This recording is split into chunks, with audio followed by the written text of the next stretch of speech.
Hey, what's up, everybody? My name is BDF44. I'm coming at you with another video. Still at work, as you can see. Think I can make a video on this topic, but I really don't know as much about it as usual. Hey, whatever. Gotta stop giving you those qualifiers. If you follow me, you know me and how I move. This is a conversation I'm going to attempt to have about the Brooklyn Nets, not necessarily as it pertains to what they got going on the basketball floor. Although last I checked, they were at 500 to start the season. That's not great, but we've seen teams with that kind of talent start slow, especially new teams, especially teams that have guys going in and out of the lineup for various reasons. And you cannot underestimate or I guess the word underestimate the loss of Spencer Dinwiddie, because losing him was a serious blow to their roster. Although they have a lot of other good stuff that they like a lot, having that guy was insurance for Kyrie Irving. And Kyrie Irving is one of those players who needs a lot of insurance, unfortunately. So Kyrie has decided that he's going to kind of step away from basketball, I guess, for however long he feels is necessary. The word is that he has not given a reason for this. The word that's going around is that when Steve Nash asked him what was going on, he didn't give him a clear answer or no answer at all. Who knows how those conversations actually go? But when the media gets a hold of something, they'll tell you that nobody said anything. The reality is Steve Nash probably walked away not really having a clear understanding of what Kyrie has going on, and to a point, I mean, do you really give your employers an explanation of what you got going on in your personal life? Probably not. Depending on your position, probably not. But I think Kyrie Irving, I think he's a really thoughtful guy. It seems he has a lot of unique perspectives on the world. When I speak of Kyrie, I often reference to the fact that he's very close to his Native American roots, more so than the average African American that I've known. Including my very own self, who has quite a bit of Native American roots, but am not enriched in the communities at all. But he is. He's very much part of his tribe. I believe he's a part of the Sioux tribe. I would look for someone to correct me if I'm wrong, but I think he is. And his mother was a part of the Sioux tribe, and he lost her as a child. So he's very close to the community, and he invests in the community, pours his money and his time into the people that he loves, and he's really sensitive to the great American struggle because of both sides of his heritage, and he's often very vocal and often very outspoken about his various beliefs, including things that have to do with the said communities, and of course with our country. So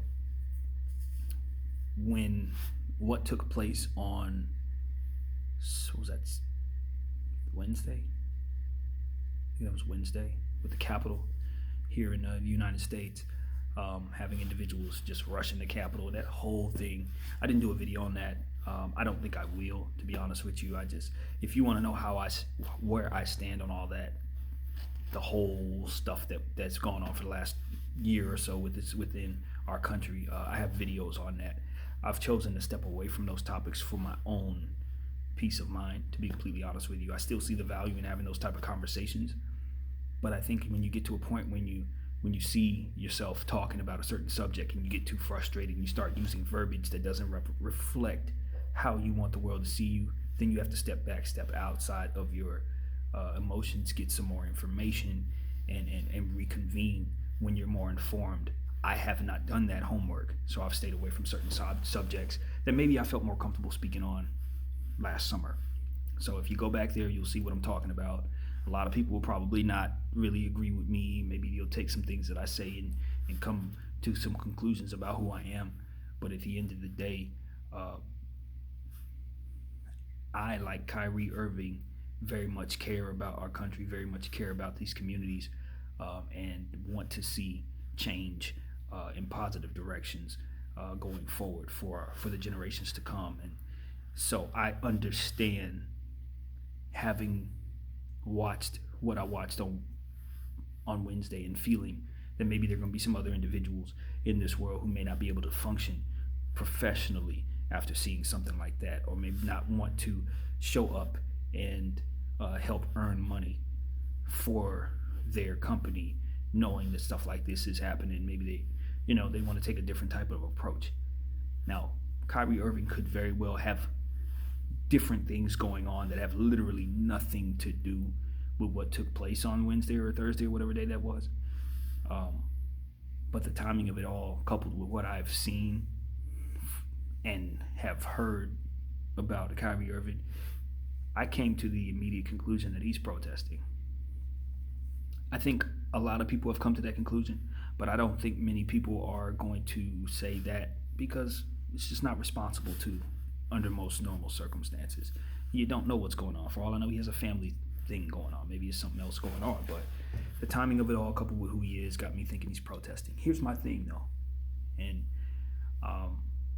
I support any positive protest for positive change, for helpful change, for impoverished, underprivileged communities, etc. I always want to see people get what's best for them, but at the end of the day, we do have to find ourselves some type of balance between what our responsibilities are from our perspective, and the things that we gotta do for our lives and for professionally and all that, and then the balance between when to start making certain choices that will happen to affect others. And in this particular case, I think Kyrie looks as if he's considering making those decisions without really being worried about how they affect others.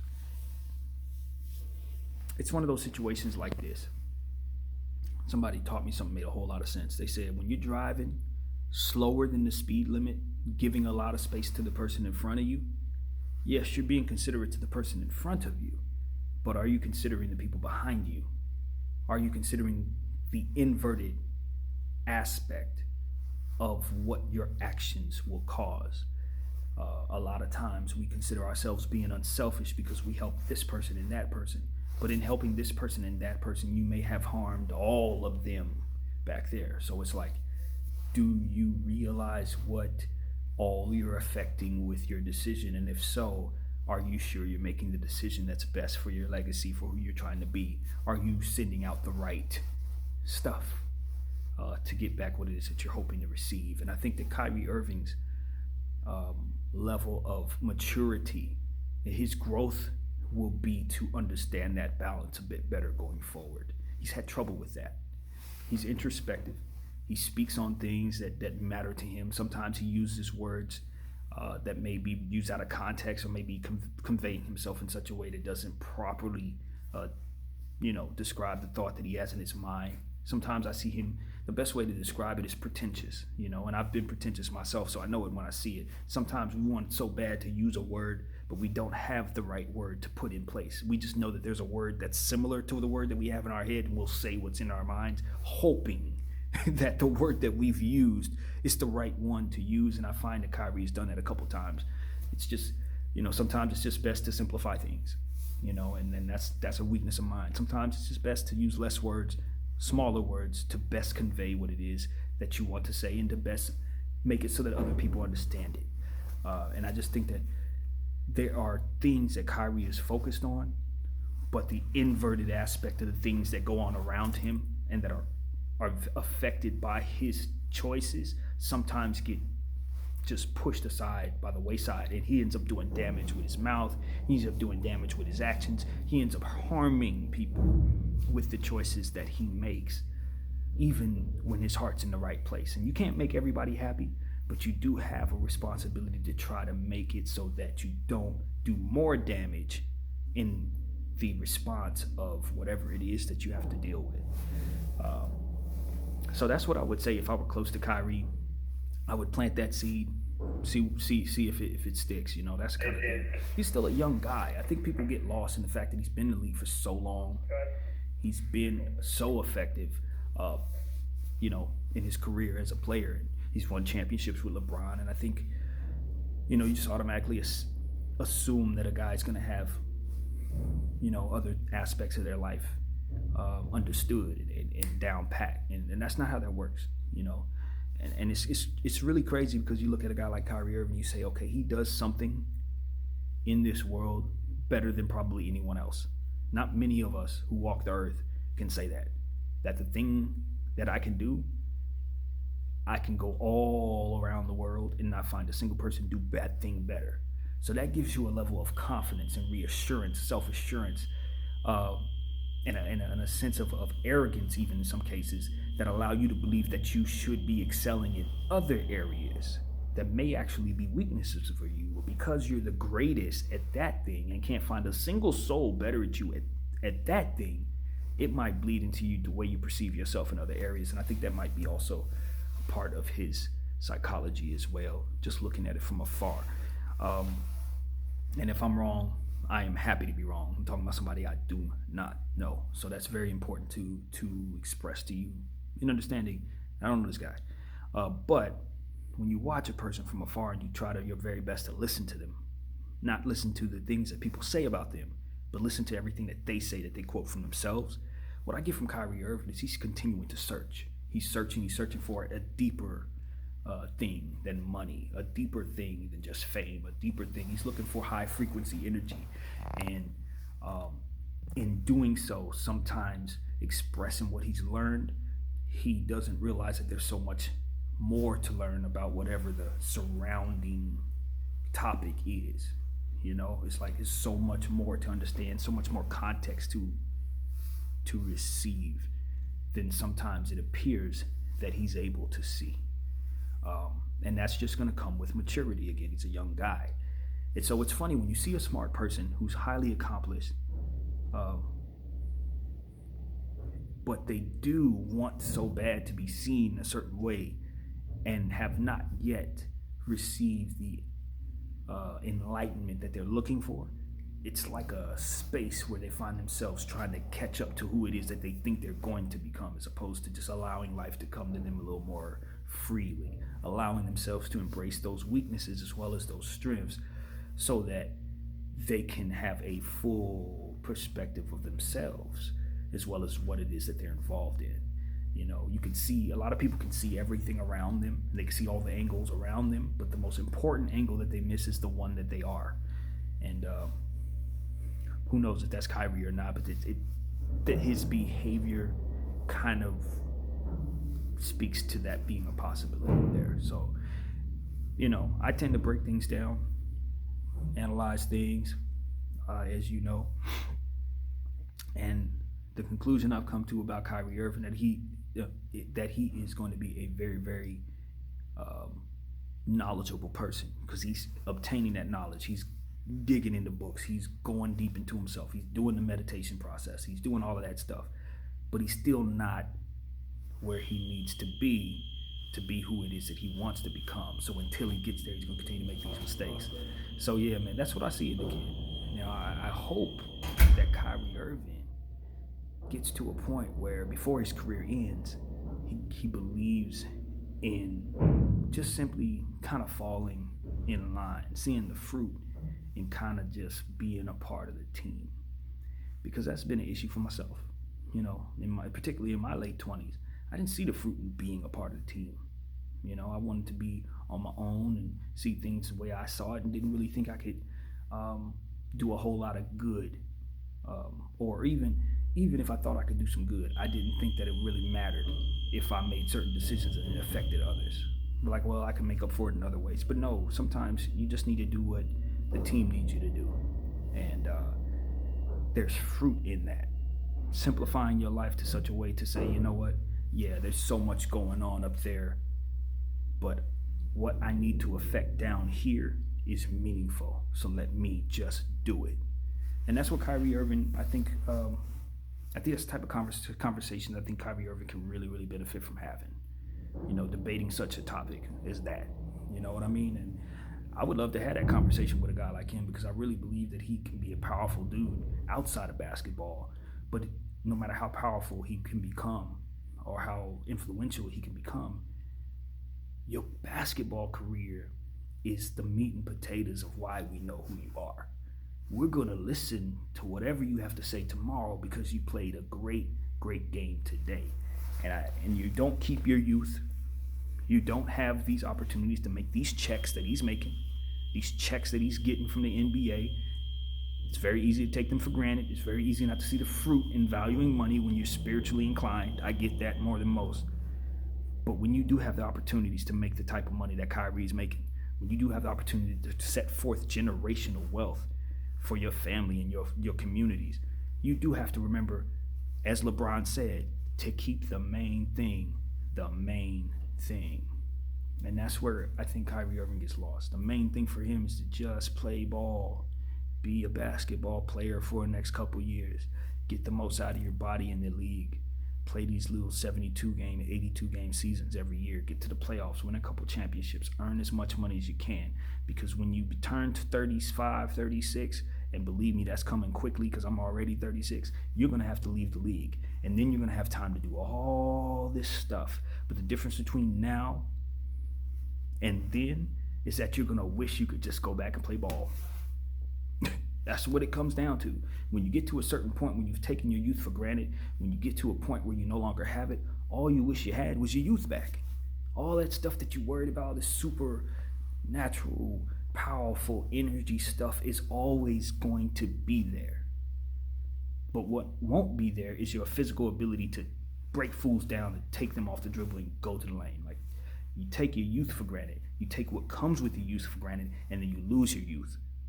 And you wish you had it back. And you resent your old ways. You resent all those times where you were seeking out this and trying to be so meaningful with this demonstration and trying to be so deep with that conversation. And it all just comes down to, how much did I get out of myself while I still had it? I'm telling you, it really is that. I would encourage a guy like Kyrie Irving to start a if he doesn't already, sit down with a guy like Bill Russell. Sit down with a guy like Kareem Abdul-Jabbar. Those are the people that I would point him in the direction of speaking with, having a relationship with, because they could kind of help him find a balance between that higher level of thought that he's trying to reach and valuing the stuff that may not be on that frequency and seeing the fruit in doing so. Because there is fruit in doing so. You don't have to be deep all the time. Sometimes the best way to display your depth is to be able to come down where others are and play where they at. And I think you'll find that you can learn some things down there too. You can find that you can get some gems and some jewels out of those situations too. It's not all up here. It's not all spiritual. It's not all social justice. It's not all deep all the time. Sometimes you can find wisdom in a joke. Sometimes you can find wisdom in folly, believe it or not. So I would just encourage a guy like Kyrie Irving to think about that, and just how much bad equity gets built up by not communicating properly with people. Just, make sure that people know what's going on. Even if you can't tell them everything, let them know that there's just, hey, I'll get around to telling you what's going on when it's time. Trust and believe that I'm still a part of the team. Those are the type of things that reassure that you're there, because if they're not getting that from you and they've invested this much into you, all you're going to end up accumulating is enemies and people who resent you for what it is that you're ultimately trying to do, which is in good faith. So I think Kyrie Irving's in good faith.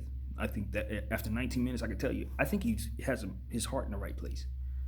I just think his actions and his scope can catch up to that.